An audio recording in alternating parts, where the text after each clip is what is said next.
자, 오늘 얘기는 이제 세 부분으로 1시간 정도 할까 하는데요. 하나는 이제 이승만 시대가 있고요. 그 다음에 2부에서는 박정희 시대. 그 박정희가 18년을 집권을 했기 때문에 둘로 나눠봤습니다. 하나는 박정희가 그래도 룰을 지켜서 민주주의의 어떤 선거의 외향을 갖고 안에서 부정을 했을지언정 선거를 치렀던 시기고, 3부에서는 선거를 완전히 파괴했었던 그 유신시대 이야기입니다. 그렇게 세 파트로 나눠보는데, 먼저 이승만 정권 시기, 이승만 정권과 선거에 대해서 한번 살펴보도록 하죠.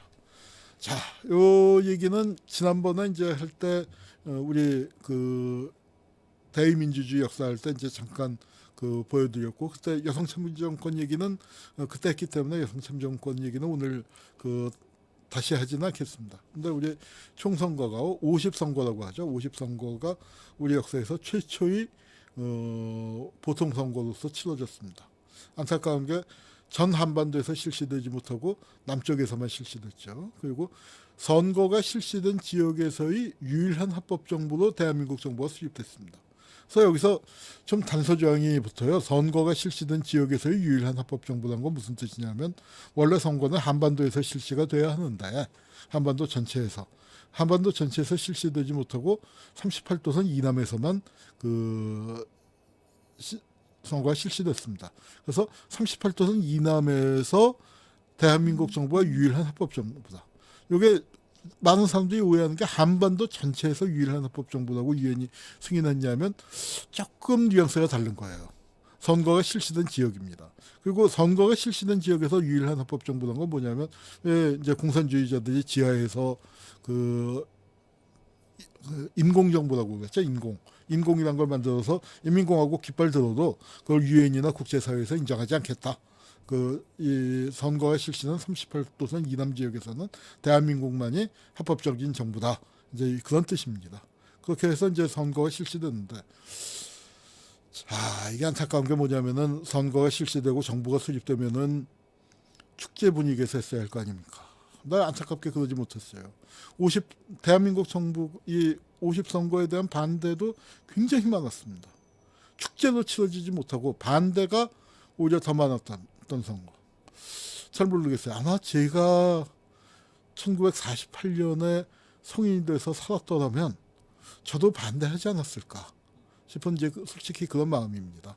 그런 마음이고, 백범 선생도 반대하셨고요. 많은 사람들이 선거를 반대했죠. 그렇지만 대한민국 정부가 수립되고 기정사실화 되고 난 다음에는 또 입장을 바꿔서 다시, 이제 오늘 조금 이따 살펴보겠습니다만, 대한민국에 또 참여하게 됩니다. 그래서 이제 그런 걸 보게 되는데, 우리 이 50선거 얘기 한번 조금 더 볼까요?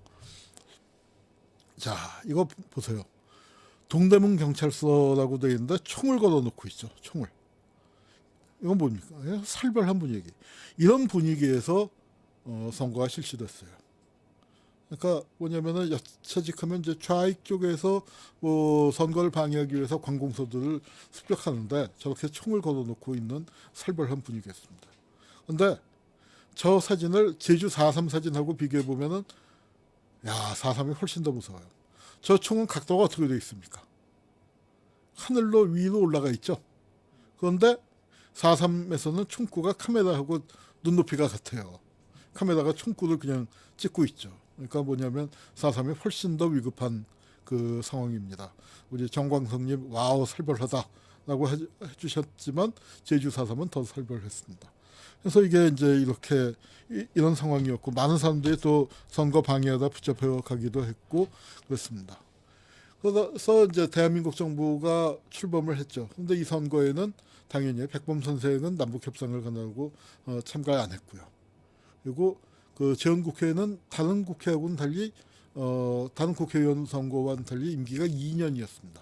그래서 그 임기 2년으로 하고서 헌법을 만드는 게 주임무였고, 그다음에 본격적으로 2년 뒤에 이제 2대 국회의원 선거부터 이제 제대로 좀 해보자, 이제 이런 분위기가 됐습니다. 그래서 1950년 5월 30일 날 2대 국회의원 선거를 치릅니다. 6.25 동란이 일어나기 한 달쯤 전인데, 이때 이 선거 결과가 진짜 엄청났어요. 사실 이승만 대통령이요, 이 5.30 선거를 제대로 치르면은 자기가 선거에서 질 거다. 그걸 알고 있었습니다. 그래서 선거를 늦추려고 그랬어요. 선거 안 하고 넘어가고 한 연말쯤에 어떻게 이제 좀 분위기를 만들어 갖고 이제 선거를 치르려고 그렇게 했는데 미국이 이 와장창 이제 개입을 했죠. 그래서 그 당시에 그 애치슨 고문이 국무성 고문이 꽤 정말 소리를 지르다시피 해서 선거가 그 정해진 날짜에 이제 실시가 됐습니다. 5.30 선거. 결과는 어땠을까요? 이승만이 참패했습니다. 얼마나 참패했냐? 200석, 210석인가요? 그렇게 뽑았는데 이승만 지지 세력이라고 하는 건 50여 석밖에 안 됐어요. 그리고 제1당이라는 개념이 없었습니다. 뭐 제1당이 야당이었던 한민당이 그 개편을 한 민국당이 1당이 됐는데 26석인가 뭐 25석인가 했거든요. 200석 중에서. 그러니까 사실 뭐 제1당이라고 하기에는 정말 민망한. 그럼 누가 차지했을까요? 무소속이 60%였습니다. 그런데 이 무소속이기 때문에 정말 한 명 한 명을 다 들여다봐야 하지만 이 당시에 무소속 중에서 제일 큰 세력은 누구였냐면 남북협상파예요. 자, 백범 선생이 50선거를 보이콧했습니다. 참여하지 않았습니다.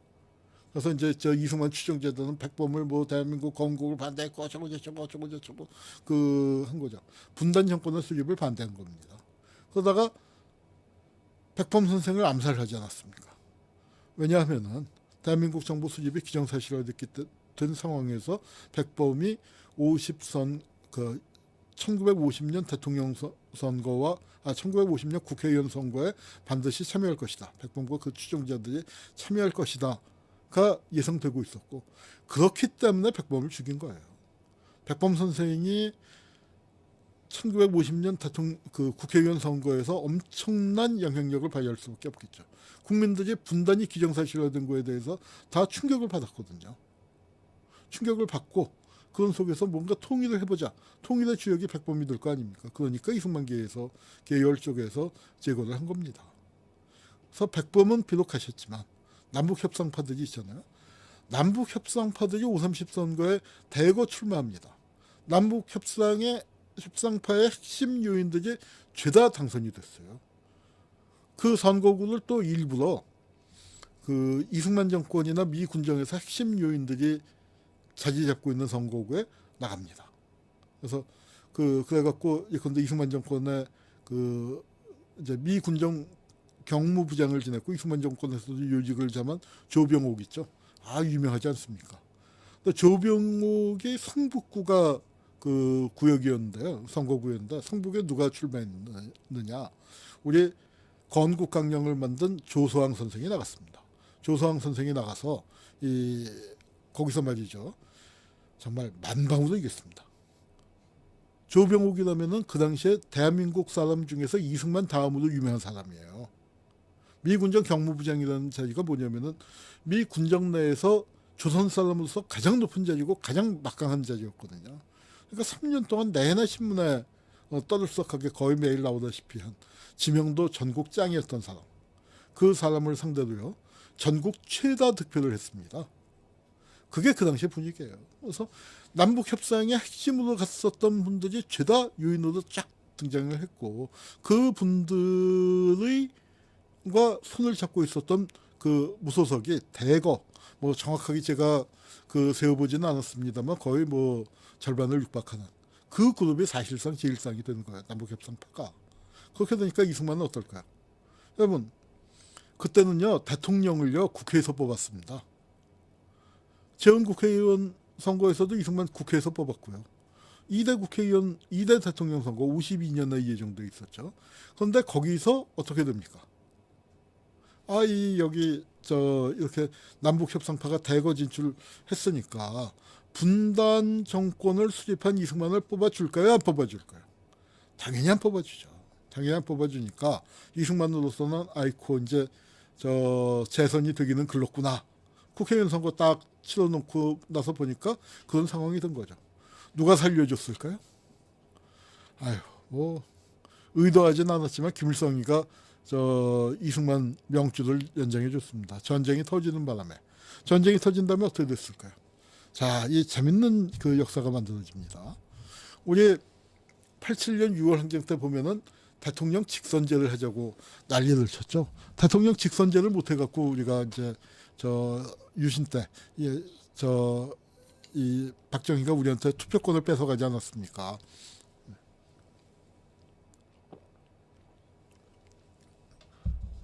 투표권을 뺏어가서 우리가 투표를 못하게 됐는데 6월 항쟁 때 정말 치열하게 싸워서 최루탄 먹어가면서 그 싸워갖고 직선제 개헌을 따냈습니다. 그래서 우리가 직선제를 하게 됐는데, 그래서 직선제 하면 우리는 민주주의를 연상하게 되죠. 호언철폐 독재타도 직선제도 민주쟁취. 6월 항쟁이 고안입니까? 근데 이 제도라는 게 말이죠, 늘 민주주의하고 결합하는 건 아니에요. 우리나라의 직선제가 언제 생겼냐? 1952년에 생겼습니다. 왜 생겼을까요? 이승만의 장기 집권을 위해서 생긴 거예요.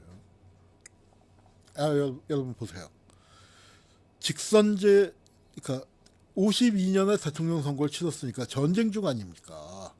지금 코로나 바이러스, 이 신종 코로나 바이러스 퍼지니까 이거 앞으로 지금 2달도 더 넘은 선거를 연기해야 하는 거 아니냐, 그런 얘기가 뭐 벌써 설렁설레하고 있는데 잘 모르겠습니다. 뭐 그건 좀 더 지켜봐야겠지만, 전쟁이 터졌으면 어떻게 돼요?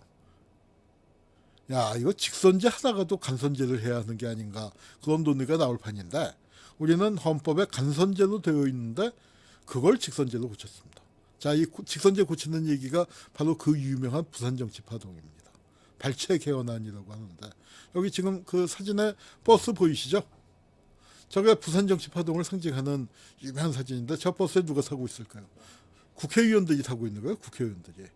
왜냐하면 그 당시에 국회 출근 버스가 있었습니다. 통근 버스가 있어서 국회의원들이 저 버스에 가득 타고 이제 한 40명 가까이 타고서 국회로 들어가는데, 그걸 헌병들이 가로막은 겁니다. 그러고는 어떻게 했냐? 뭐 조사할 게 있다고 끌고 가는 거예요. 크레인을 동원해서. 이른바 국제공산당 사건에 국회의원들이 연루됐다. 그런 계엄령을 선포하고 그런 아주 그 엄청난 분위기를 만들어 놓고, 그래 놓고 협박하고, 이승만 암살 사건도 조작하고, 그 암살 사건에 그 말려든 사람이 누구냐면은, 이 영화 밀정 있죠, 밀정. 밀정에 보면 송강호와 공유 두 배우가, 아주 명배우가 여전을 펼치지 않았습니까?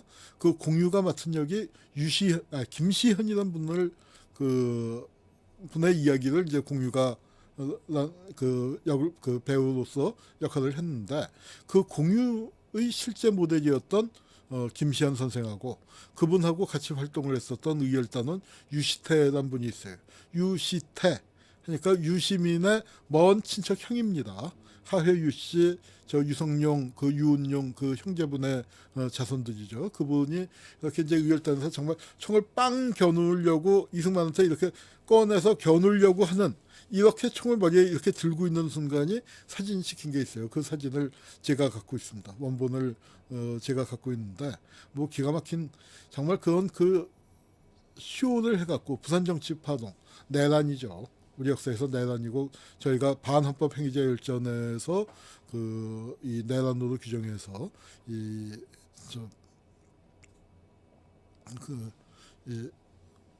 헌법을 파기한 사람으로 명단을 올려놓고 하고 있는데, 이렇게 해서 대통령 선거를 치른 겁니다. 이 대통령 선거를 치를 때 웃기는 일은 뭐냐면요, 우리가 미국식 정부통령제를 채택을 했지만 다른 점이 뭐냐면은, 미국은 러닝메이트예요. 그러니까 대통령, 부통령이 한 팀으로 나와서 그 팀을 뽑아주는 건데, 우리는 대통령 따로 부통령 따로 뽑았어요. 그러다 보니까 이제 부통령 선거가 또 치열해졌는데, 부통령 선거에서 이승만이 누굴 지지했느냐? 그 당시에 실세로 불렸었던 전 국무총리 이범석, 족청이라는 단체를 이끌고 있었던 그 이범석을 그 지지한 것이 아니고, 그 이범석이 족청이라는 단체를 갖고 오히려 이승만 말을 안 들을 것 같으니까, 이승만을 위협하는 그런 정치 세력이니까 이 사람을 배제하고 함태영이라는 잘 알려지지 않은 목사님을 지지했습니다. 함태영 목사 누굴까요? 뭐 이승만 대통령의 나이가 그때 기준으로 엄청 많았잖아요. 함태영 목사는 이승만보다 나이가 더 많았어요. 이승만하고는 어떤 인연이 있느냐? 여러분 이승만이 대한제국식의 운동권 학생이었습니다. 뭐 지금으로 치면 운동권 투사였는데 그때 재판을 받을 때 함태영 목사가 재판장이었어요. 그래서 대한제국의 판사로서 그런 인연을 갖고 있는, 자기보다 더 나이 많은 사람을 부통령으로 앉혔다는 거 뭡니까? 나 아직 싱싱해. 내 권력 넘볼 생각 많아. 그런 사인이었던 거죠. 그래서 아주 웃기는 일이었습니다. 그래서 이제 이 시기가 우리나라의 최초의 직선제 선거라는 게 민주주의의 발전이라기보다는 민주주의의 후퇴 때문에 후퇴를 위한 단계로서 생겼다. 이제 이렇게 됩니다. 한국 선거가요, 처음부터 시작을 했는데 매 선거가 아주 격동이었습니다. 그러면은 이제 2대 국회의원 선거, 2대 정부통령 선거가 이렇게 지나갔고, 3대 뭐 3대 국회의원 선거도 이제 중요한데, 3대 국회의원 선거는 이제 어떤 의미가 있었냐면은 이승만이 4.4.5.입 개헌을 하려고 이 헌법을 만들어 놨는데 귀찮은 거예요. 헌법대로 하면 독재를 못 하잖아요. 근데 헌법이라는 걸 만들어 놨으니까 안 지킬 수는 없고, 뭐 안 지킨 적도 많습니다만, 그래도 그러니까 어떻게 했냐면 자꾸 개헌을 해요. 그래서 우리 역사에서, 헌법의 역사에서 크게 보면 이렇습니다. 왜 저 축구나 뭐 그 구기들 보면은 전반전 후반전 이 코트를 바꾸잖아요. 운동장 경기장 바꿔서 하잖아요. 꼭 그런 느낌이 드는데요. 이 대통령 선거에서는 보면은 저 헌법을 두고 말이야 싸울 때, 그러니까 독재 권력이 헌법을 고치자고 그래요. 그러면은 민주 세력이 헌법을 지키자고 그래요. 그래서 개헌파와 호헌파가 나뉘는데, 이 독재 정권이 개헌을 하자는 겁니다. 그리고 민주 세력이 호헌을 하자고 그래요. 이게 언제까지 그러냐? 삼선 개헌 때까지가 그렇습니다. 삼선 개헌 때까지는, 그러니까 우리 이제 민주주의 역사 초기 50년대 60년대에는 쉽게 얘기해서 개헌하자는 게 독재 세력이고, 그러니까 독재자가 자기한테 유리하게 헌법을 뜯어 고치려는 게 개헌이에요. 그리고 민주 세력은 기를 쓰고 헌법을 지키자고 하는 거죠. 그런데 유신 나고 나면 어떻게 됐습니까?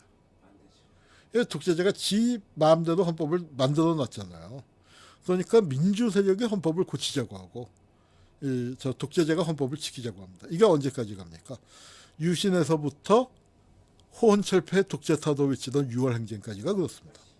지금 현행 헌법, 바로 87년 6월 행진의 성과로 만들어진 헌법부터는 호헌 개헌이라는 게 좀 의미가 좀 달라졌습니다만, 87년까지는 보면은 뚝 잘라서 유신 나던 72년을 잘라서 전반전은 호헌파가 그 민주세력, 후반전은 개헌파가 민주세력, 그렇게 이제 바뀌는 겁니다. 그래서 이제 54년 그 4대 국회의원, 3대 국회의원 선거, 어떻게 했냐면은 3대 국회의원 선거에서 이제 국회의원을 많이 당선시켜야 이 개헌을 할 거 아닙니까? 그래서 이제 부정선거를 많이 했고요. 안타까운 점은 그때 부정선거에 한 거에 대해서는 기록도 별로 남아있지 않아요.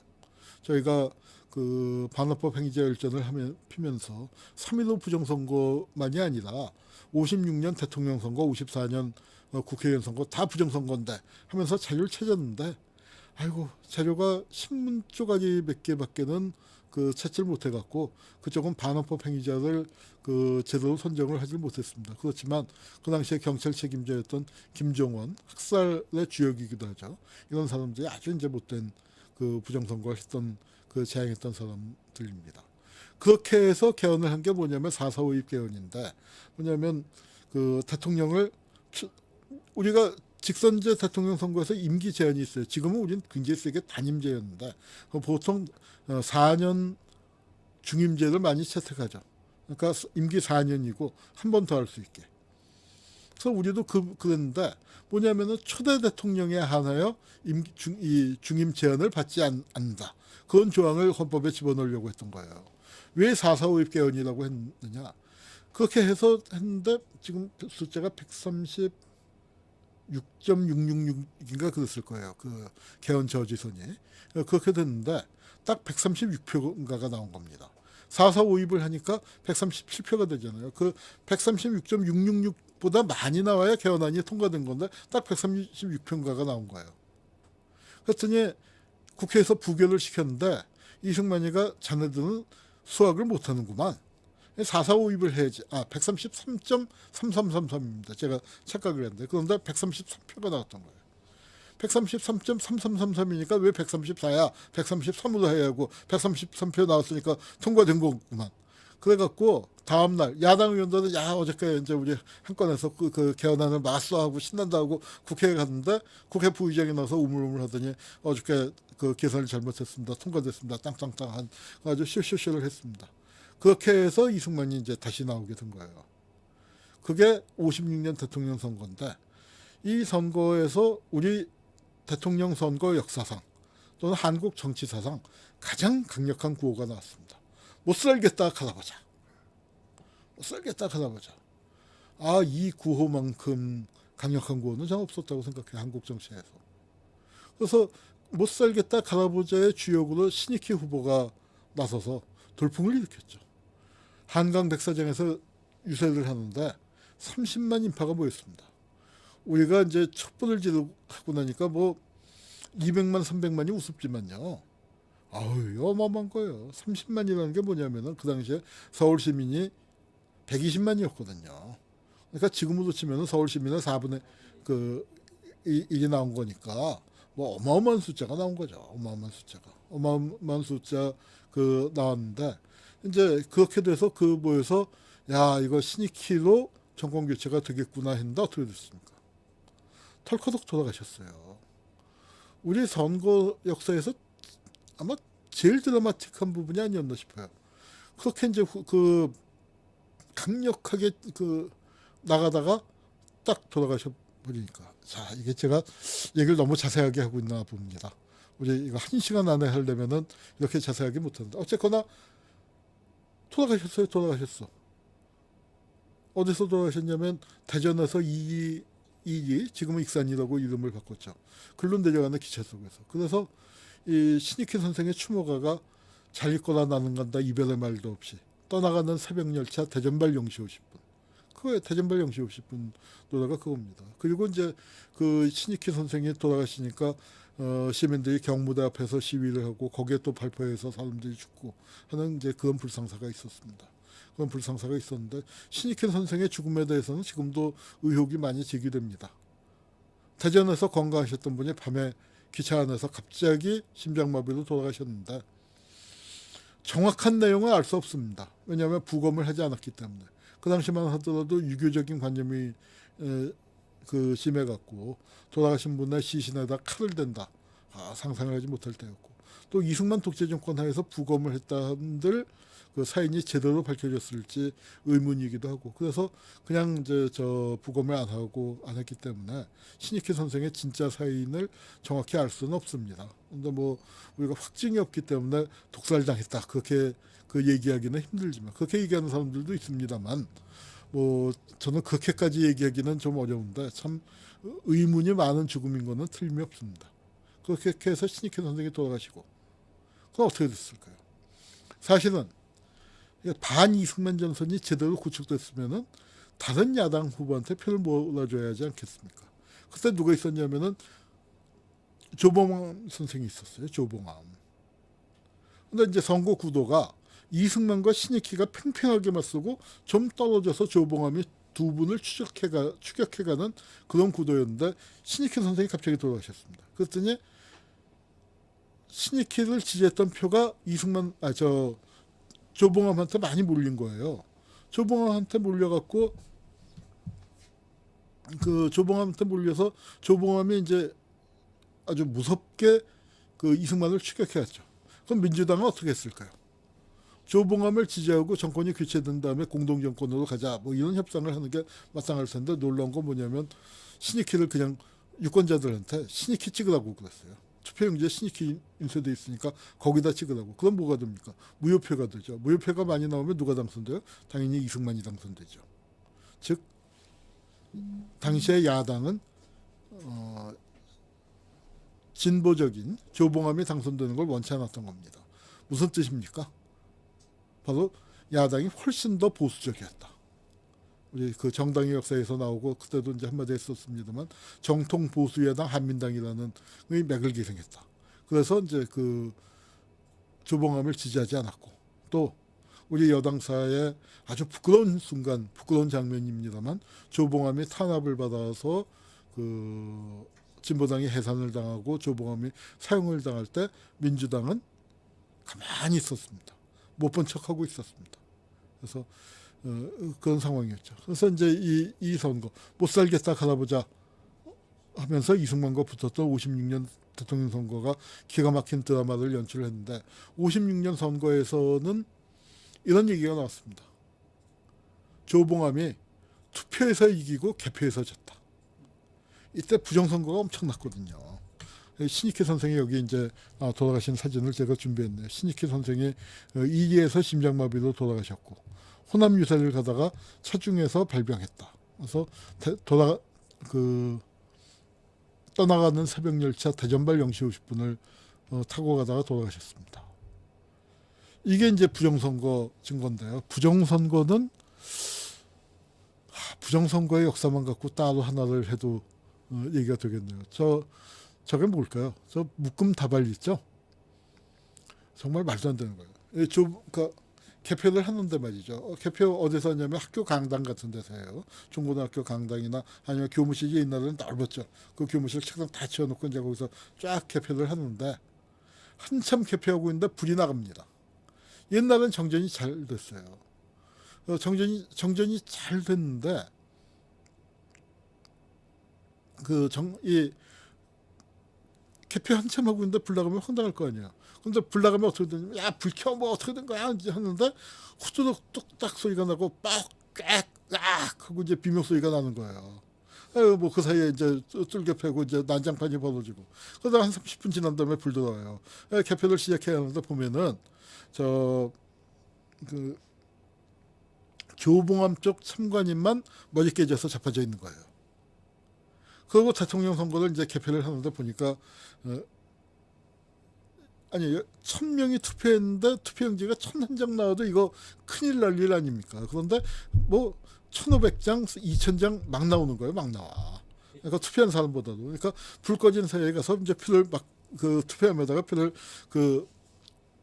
미리 찍어온 표를 갖다 집어넣는데 이게 뭐냐면 이 나쁜 자식들이 맞아요. 이렇게 100장씩 묶음을 만들었잖아요. 저 묶음은 풀고 넣어야 할 거 아니에요. 근데 묶인 채로 그냥 투표함에다가 마구 집어넣었던 거예요. 그래서 뭐 별의별 부정선거가 있는데 정말 이 부정선거 중에서 제일 웃기는 그 증거물이 아닌가 싶습니다. 뭐 이렇게 투표함이 난장판이 돼 있고 그런 사진이고요. 뭐 이건 이제 막걸리 선거, 고무신 선거, 밀가루 선거. 우리가요 한 표가 이거 보통 선거 얘기할 때 말씀드렸습니다만 한 표가 얼마나 중요한 것인지, 얼마나 소중한 것인지, 이 투표권을 얻기 위해서 얼마나 많은 사람들이 목숨을 잃었는지를 제대로 알지 못하다 보니까, 제대로 느끼지 못한 채 선거권이 그냥 주어지다 보니까 막걸리 한 잔에, 고무신 한 켤레, 빨래비누 하나에, 그러고 또 돈 봉투 조금 주면은 그렇게 이제 박혔었던 거죠. 그래서 이런 부정이 한참 되다가 우리가 4월 혁명을 거치고 또 유신을 거치고 그러면서 우리 한 표 한 표가 정말 소중한 거구나를 알게 되면서 지금은 이런 게 뭐 거의 없어졌죠. 이게 이제 조봉암 선생이 사형당할 때 그 법정의 모습입니다. 조봉암 사형을 집행 59년 7월 31일입니다. 그리고 이제 그러고서 이제 다음번 선거로 가보죠. 1960년 선거로 가보겠습니다. 1960년 선거로 가는데 그 중간에 4대 국회의원 선거가 있어요. 58년 4대 국회의원 선거. 이것도 선거 역사에서 중요합니다. 왜냐하면은 3대 국회 때까지는 무소속이 굉장히 많았어요. 2대 국회에서는 무소속이 60%를 넘게 차지했었고요. 3대에서도 만만치 않게 차지했는데 이거를 자유당하고 민주당이 합당을 해서 무소속을 그 여러 가지 제한을 많이 합니다. 제한을 많이 하는데 그래갖고 이 그러니까 협상선거법이라고 그래요. 58년도에 만들어진 선거법. 그 선거법을 통해서 무소속이 많이 이제 그 몰락을 하고 대신 자유당하고 민주당이 그 집권을 하면서 양당 체제를 만들어냅니다. 만들어냈고요. 여기 이제 그 조병옥이 나옵니다. 1960년 대통령 선거. 조병옥은 우리 역사에서 평가가 많이 갈리는 인물입니다. 일제시대에는 독립운동가였어요. 신간회의 핵심 멤버였고, 그리고 또 수양동의회 멤버로서 옥고를 일제시대에 2번인가 옥고를 치른 그런 분입니다. 그런데 해방되고 난 다음에는 이 미 군정의 경무부장으로 있으면서 좌익을 탄압하는 같이 독립운동을 할 때 동지였던 그 좌익들을 탄압하는 데 앞장을 섰고요. 특히 4.3 사건으로 악명이 높았죠. 그리고 한국전쟁 당시에 내무장관으로서 민간인 학살에도 이제 깊게 관여가 됐습니다. 그런 면에서는 이제 저희가 진행하는 이 반어법 행위자 열전에서 제주 4.3 사건 그리고 민간인 학살과 관련된 부분에서 이 주요 인물로 올라 있습니다만 또 한편으로는 이제 대한민국이 만들어지는 데서 굉장히 중요한 역할을 했었던 분이고 그 후에 야당의 지도자로서 이 굉장히 중요한 역할을 했었던 것도 또 사실입니다. 그래서 이제 조병옥이 1956년 대통령 선거에서는 신익희와 구파의 신익희와 신파의 장면이 팀을 이뤄서 나갔고 60년 대통령 선거에서는 이 조병옥 선생도 구파예요. 구파 후보로 이제 됐는데 이때 이제 그 선거법이 묘하게 되고 하여튼 진보당 탄압받고 그렇게 되고 나니까 대통령 선거가 60년 대통령 선거가 이승만 하고 조병옥 두 사람만 이 후보를 했습니다. 이제 그런 상태에서 후보 등록은 마감이 됐고 이제 선거 전에 돌입을 하게 됐는데 이분이 이제 심장이 안 좋았어요. 그랬더니 심장 수술을 미국에 가서 했습니다. 미국 육군병원에 가서 월터 리드 육군병원에 가서 심장 수술을 했는데 수술은 잘 됐어요. 수술은 잘 됐는데 잘 되고 이제 거기서 기자들 만나서 하하호호하고 이 한국 가서 봅시다 뭐 이러고 그러면서 나 산포 갔다 올게 하고 나가다가 기자들 보는 앞에서 푹 쓰러졌어요. 신익희 선생은 독살이다 이제 그런 뭐 의혹도 제기되지만 조병옥 선생은 그런 의혹도 없습니다. 수술도 미국에서 한 거고요. 미국 육군병원에서 한 거고. 그다음에 기자들 보는 앞에서 아마 이제 심장 뭐 수술인데 뭐가 어떻게 잘못 터졌는지 그래갖고 그 자리에서 이제 바로 유언도 못하고 돌아가셨으니까. 우리 대통령 선거 참 기가 막히잖아요. 56년에도 후보가 돌아가시고 60년에도 돌아가시고 4월 혁명이라는 게 정말 위대한 겁니다. 이 절망적인 상황. 거기다가 진보 진영의 후보였던 우리 조봉암 선생은 죽임을 당했잖아요.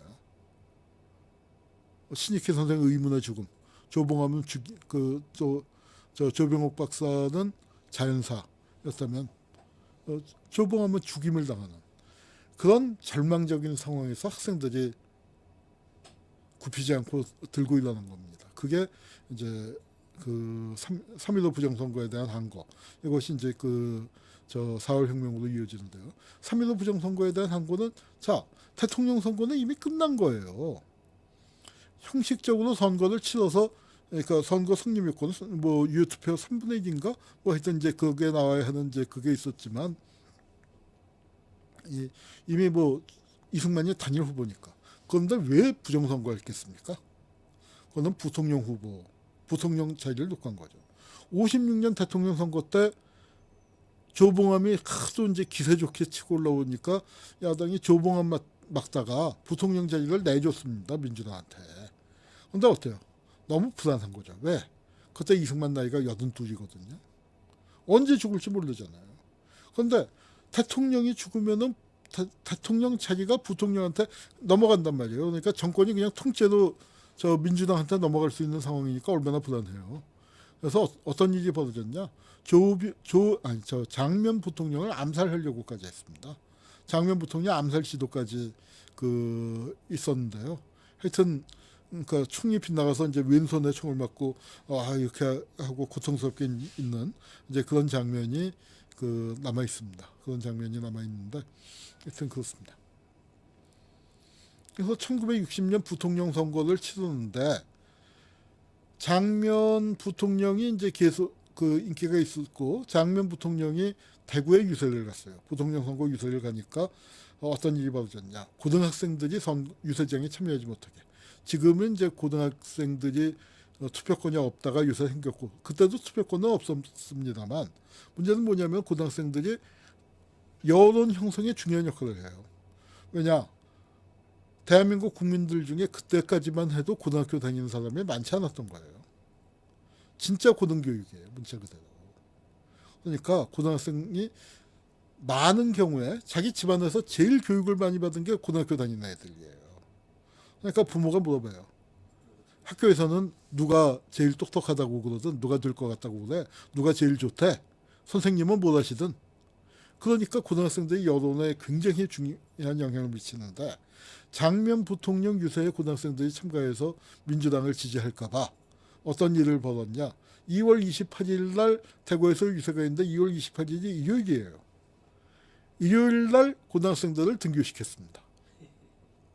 아니 기말고사 학년 말고사 그때는 개학이 2월이 신학기 시작이 3월 1일이 아니고 4월 1일이었습니다. 그래갖고 2월 28일이 2월 28일 날 이 학년 말고사를 땡겨서 본다고. 그러니까 이거 말이 안 되잖아요. 일요일 날 학교를 나오라고 하는 게. 그래서 등교를 시키고 또 빼먹을까봐 시험까지 보겠다 하니까 말이 안 되니까 그게 대구 228 사건입니다. 지금 대구는 수구 꼴통의 본향이 되었지만 원래 대구는 그런 곳이 아니었죠. 아주 우리나라에서 4월 혁명의 출발지가 바로 대구입니다. 대구에서 이제 2.28 선거에 대한 부정에 대한 부통령 선거에 여당이 이제 힘을 써서 학생들을 야당 후보의 유세 가지 못하게 막으려는 거 거기에 항의해서 이제 벌어지기 시작을 했고요. 그 다음에 어떻게 됐습니까? 그 다음에 3.15 부정선거에 대한 항의로 마산에서 시위가 일어나면서 이게 4월 혁명이 되는 겁니다. 선거 잘못 개입하면 어떻게 돼요?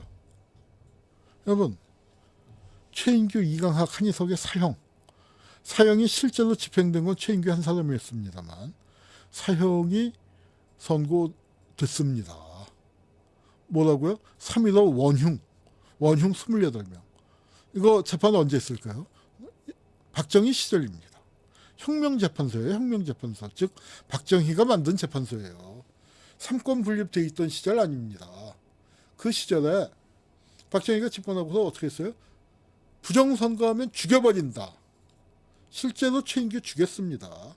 부정선거는 그렇게 민주주의의 근간을 침해하는 그런 죄예요. 부정선거로 당선된 사람이 누가 있죠? 대통령에? 많죠. 최근에는요. 박근혜. 이명박 정권과 결탁을 해서 국정원을 동원해서 부정선거하지 않았습니까? 그거 제대로 파헤치려고 하다. 지금 스타가 된 스타이면서 또 왼수도 많이 만들었죠. 한쪽에서 스타고 한쪽에서 왼수가 된 윤석열도 바로 박근혜의 부정선거를 파헤치다가 처음에 뜬 거죠. 예. 그래서 이 부정선거는 민주국가에서 사형으로 다스릴 만한 중죄다. 이제 그걸 우리가 기억을 해야 할 것 같습니다. 자, 그 다음에 이제 4월 혁명. 그러니까 그렇게 해서 4월 혁명이 치러졌는데 이승만 정권이 무너지고 7.29 선거 얘기는 그 전에 조금 했었던 것 같아요. 민주당이 압도적인 대승을 거두고 혁신계가 전멸을 했습니다. 이 선거의 문제점은 민주당이 의석의 75%쯤을 장악을 했는데 이 득표율로는 40% 정도. 40%가 조금 넘었는데 그러니까 이 실제 얻은 표수하고 의석수하고 굉장히 너무나 갭이 컸던 거죠. 그래서 민주당 정권이 이제 등장을 했다가 실제 어떤 혁명적 열기, 혁명적 개혁을 요구하는 대중들의 요구도 받아들이지 못하고 뭐 이루지도 못한 상태에서 5.16 군사 반란을 당해서 무너지게 됩니다. 자, 여기까지 이승만 정권에서부터 민주당 정권까지 일부를 했고요. 그동안에 또 댓글들 많이 달아주셨습니다. 많이 달아주셨는데 아까 이제 어느 분이 그러셨던가요? 조금 댓글 조금만 위로 올라갈까요? 네. 네. 더 위로요. 더 위로. 더 조금 더. 예, 거기. 이나이션님께서 조봉암의 아들이 예전에 조순형이라고 하셨는데 조봉암이 아니고 조병옥의 아들입니다. 조병옥의 아들인데 그 아들이 이제 큰 아들은 조윤형이라고 있어요. 조윤형 의원도 5선인가를 했고 그 조순형 의원이 또 3선인가 4선 아니야 더 했죠. 뭐 몇 선을 했는지 모르겠네요. 근데 하여튼 했는데 미스터 법실서라고 아주 칸칸하게 이제 그 의원으로서 평가가 좋았는데 이 탄핵에 가담하는 바람에 이제 마지막에 그 스타일을 구겼죠. 예, 그렇게 됐었습니다. 그리고 통진당 해산 때 진보당 해산 때 민주당이 가만히 있었던 것처럼 통합진보당 해산 때 역시 민주당 가만히 있었습니다. 저는 그건 문제였다고 생각해요. 뭐 통합진보당 얘기 언젠가 다시 한번 할 기회가 있을 거라고 생각합니다만 저는 이석기 의원과 그 핵심 그룹이 했었던 것을 결코 지지하지는 않습니다. 국민들의 또 비판을 받을 만한 지점도 많았다고 생각합니다. 그러나 그거는 국민이 심판할 일이죠. 정부가 그걸 갖고 정당 해산을 한다? 그 정당 해산의 주역이 누굽니까? 황교안이죠. 정말 저는 그건 있을 수 없는 자기는 법질서 내에서 했다고 하지만 헌법 정신을 깡그리 무시한 거죠. 6월 항쟁으로 만들어진 지금 헌법의 적자가 누굽니까? 지금 헌법으로 만들어진 제도가 전 두 가지 있다고 생각해요. 하나는 헌법재판소. 그리고 두 번째는 바로 저거죠. 진보 정당이 만들어질 수 있는 계기가 마련됐습니다. 그래서 이 87년 헌법의 두 아들, 제도적인 자식이 첫째가 헌법재판소, 둘째가 진보정당인데 마치 카인이 아벨을 죽인 거에 비유한다고나 할까요? 그렇게 돼버렸네요. 네. 자, 그러면은 이제 대구 얘기들 또 많이 해주셨고요. 이나이션님, 대구는 악의 축의 도시. 예, 어쩌다가 그렇게 됐습니다. 조선의 모스크바라고 불리던 대구가 그렇게 됐습니다. 아이고 이나션님 헷갈릴 수 있죠. 뭐 그걸 갖고 깊이 죄송하시기는요.